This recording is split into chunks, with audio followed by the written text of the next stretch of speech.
আসসালামু আলাইকুম, সবাই কেমন আছেন? আশা করছি সবাই ভালো আছেন।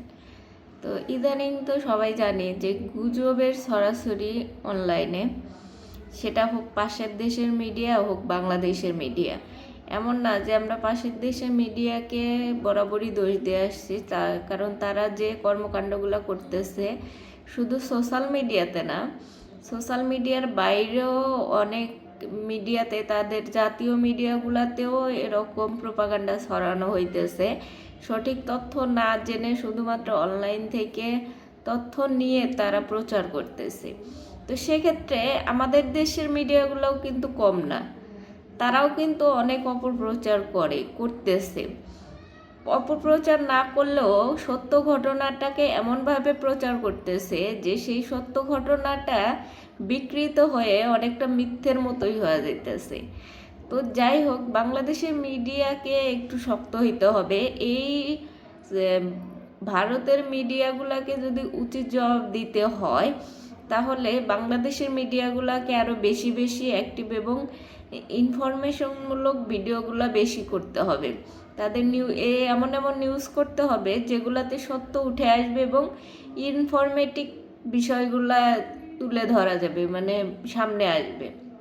এখন কথা হইতেছে যে ভারতের মিডিয়াগুলো যেভাবে আমাদের দেশের নামে প্রোপাগান্ডা ছড়াইতেছে, কিছু কিছু সোশ্যাল মিডিয়া অ্যাক্টিভিস্টরাও এমন প্রোপাগান্ডা বাংলাদেশেও ছড়াইতেছে। এখন আমরা আমার আগের ভিডিওতে বলছি যে আমরা হইতেছি মিথ্যা মিথ্যা পড়তে পছন্দ করি, মিথ্যা দেখতে পছন্দ করি। মানে একটা জিনিস আমরা দেখতেছি এটা মিথ্যা, তারপরে আমরা দেখতেই থাকি। আর যে মিথ্যাটা ছড়াইছে সে তো আরও সুযোগ পাওয়া যায়, কারণ তার ভিউ বাড়তেছে, তার ইনকাম বাড়তেছে, আর আমরা ওই মিথ্যাটাকে মনোযোগ দিয়ে দেখি, ভাইরাল করে ফেলি। এখন একটা বিষয় আমি দেখাই, সেটা হইতেছে এই যে এটা এটা ব্যাক ফ্রন্ট ক্যামেরা যেহেতু এরকম আসে, তারপর আমি দেখানোর চেষ্টা করতেছি। এটা রুহুল কবির রিজভী, মানে বিএনপি হচ্ছে, ইনি একজন নেতা। উনার আইডি, উনার নাম দিয়ে, আমার জানা মতে এটা উনি না, উনার নাম দিয়ে একটা নিউজ সোশ্যাল মিডিয়াতে অ্যাকাউন্ট থেকে একটা নিউজ দেওয়া হয়েছে। সেটা হইতেছে সময় এসেছে চোখে চোখ রেখে কথা বলার। উনি ডিসক্রিপশনে যা লিখছেন, আর একটা ছবি দেওয়া আছে এবং ড্রোনের ছবি দেওয়া আছে, এবং সেখানে লেখা আছে ভারতের সীমান্তে ড্রোন মোতায়েন করেছেন বাংলাদেশ। মানে ভারতের সীমান্তে ড্রোন মোতায়েন বাংলাদেশের, মানে এই নিউজটা সম্পূর্ণ মিথ্যা এবং ভুয়া।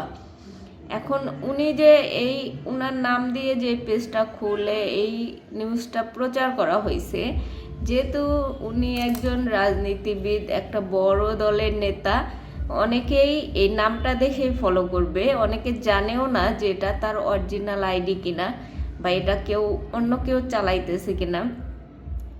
কেউ না জেনে এটাকে, আমি কমেন্ট সেকশনে দেখলাম অনেকেই বলতেছে যে সরকার ঠিক কাজ করছে, এটাই করা উচিত ছিল, এরকম মানে পজিটিভ দিকে। কিন্তু এটা যে একটা ভুয়া খবর, এই জিনিসটা 2-4 জন বাদে আর কেউ বুঝতে পারতেছে না। বেশিরভাগ মানুষই এটাকে সত্য বলে মেনে নিছে, আর 2-4 জন যারা জানে বিষয়টা, তারা এটাকে মিথ্যাই বলতেছে।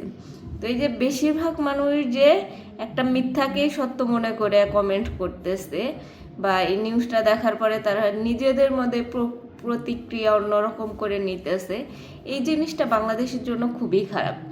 কারণ হইতেছে সাধারণ মানুষ তো বোঝে না, এখন একটা আইডি থেকে একটা নাম দিয়ে অনেক কিছুই প্রচার করা যায়, কিন্তু সেটা আসলে সত্য কিনা মিথ্যা এইটা বোঝার মতো হয়তো বুদ্ধি সবারই থাকে না।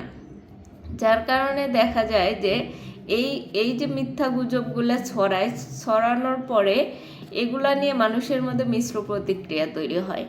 এখন মনে করেন যে আমরা শান্তিপ্রিয় বাঙালি, আমরা যুদ্ধ দেখছি, যুদ্ধে কি হয় সেটা আমাদের উপলব্ধি আছে। 1971 সালে যে যুদ্ধে যতটা দেশের ক্ষতি হয়েছে, এরকম আমরা চাই না যে কোনো দেশের সাথে আমরা যুদ্ধ করি। আমরা শান্তিভাবে বেঁচে থাকতে চাই এবং আমাদের দেশটা আমরা যেভাবে কল্পনা করি সেভাবে এগিয়ে যাক, এটা আমরা কামনা করি। আমরা চাই না এই ভারতের মতো একটা উগ্রপন্থী, ভারতে কিন্তু সবাই খারাপ না, ভারতের যে বর্তমানে যে বিজেপি সরকার আছে এই সরকারটা খারাপ। যেমন বাংলাদেশের সবাই কিন্তু খারাপ ছিল না, এই যে আওয়ামী লীগ দেশটাকে ধ্বংস করছে এবং দেশের সবাইকে খারাপ বানাইছে, সেরকম বিজেপি ভারতটাকে ধ্বংস করতেছে এবং ভারতের সাধারণ মানুষকেও খারাপ বানাইতেছে।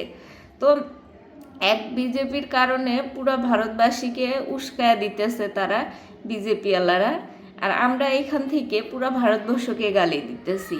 কিন্তু পুরো ভারতের মানুষ কিন্তু সবাই খারাপ না, সবাই কিন্তু এই বিজেপির মতো না। অনেকের ইন্টারভিউ দেখবেন, বিশেষ করে কলকাতা বা এই আপনার হিন্দি ভাষাভাষী যারা, তাদেরও অনেক ভিডিও দেখবেন যারা কি না বাংলাদেশের পক্ষ হয়ে কথা বলতেছে। বিজেপি যে কত বড় দুষ্কৃতিকারী সেটা নিয়ে তারা কথা বলতেছে। এখন ভারতের তো সবাইকে গালি দেওয়া যাবে না, এখন এক বিজেপির জন্য ভারতের সাথে আমাদের লড়াই করেও কোনো লাভ নাই। এখন আমরা চাই ওরা যদি আপোষে আমাদের সাথে থাকতে চায় বা আমাদের সাথে বাণিজ্যিক সম্পর্ক হোক, যে কোনো সম্পর্ক হোক, তারা যদি করতে চায় করবে, না করতে চাইলে নাই। আমরা যেরকম ডাক দিছি ইন্ডিয়া আউট, বাংলাদেশ থেকে ইন্ডিয়া আউট করা হোক। আমরা বাংলাদেশিরা ছোট রাষ্ট্র হলেও ভারতের কোনো সাহায্য ছাড়াও আমরা চলতে পারবো, সেই জন্য আমাদের ভারতের সাহায্য লাগবে না, আমাদের সাহায্যের জন্য অনেক দেশ এগিয়ে আসবে। বর্তমান প্রেক্ষাপটে এই সুযোগটা আরও বেশি তৈরি হয়েছে যে বাংলাদেশের জন্য অনেক দেশই এগিয়ে আসবে। সেক্ষেত্রে ভারতের প্রতি ভরসা করে আমাদের কোনো লাভও নাই, আমরা করবো না। এখন এই জাতি এখন চিনে গেছে যে কোনটা বন্ধু কোনটা শত্রু।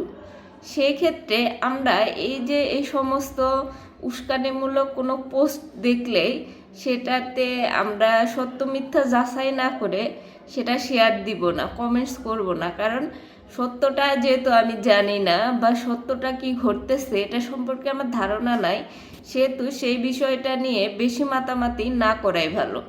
কারণ গুজব এইভাবেই ছড়ায়, গুজব এমনভাবে ছড়ায় যে আপনি মিথ্যাটাকেও সত্যি বলে চালায় নেন, আবার সত্যিটাকেও মিথ্যা বলে মনে হয়। সেই জন্য গুজব থেকে সাবধানে থাকবেন, গুজব জিনিসটা খুবই খারাপ। তো সবাই ভালো থাকেন, সুস্থ থাকেন, আল্লাহ হাফেজ।